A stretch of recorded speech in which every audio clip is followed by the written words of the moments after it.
Hello बच्चों, ચાલો question શરૂ કરીએ. 20% વેઇટ બાય વોલ્યુમ સાંદ્રતાવાળું દ્રાવણ બનાવવા માટે 0.5 લીટર દ્રાવણમાં કેટલી માત્રામાં દ્રાવ્ય ઉગાડવું જોઈએ? સિમ્પલ છે કે આપણને શું કીધું છે કે વેઇટ બાય વોલ્યુમ કીધું છે. વી આપી દીધું છે, દ્રાવણનું કદ આપી દીધું છે આપણને. વેઇટ એટલે કે દ્રાવ્યનું આપણે વજન જોતું છે. માત્ર કિંમતો જ મૂકવાની છે આપણે. એટલે આને એ લીટર છે ને એમએલમાં કરી નાખવાનું છે. એટલે આને 500 ml થઈ જશે 1000 વડે ગુણશું એટલે. તો weight by volume is equal to દ્રાવ્યનું દળ તો મેળવવું છે.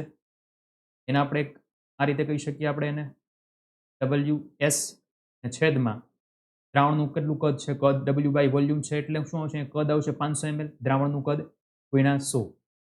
આ 20% આપેલી છે આપણે, તો 20% ગુણ્યા 500 આપણે અહીંયા લઈ લઈએ, 100 ને છેદમાં લઈ લઈએ અને WS મળશે. WS આપણે કરીએ અને માત્ર શું કરવાનું છે, આપણે સાદરૂપ આપવાનું છે.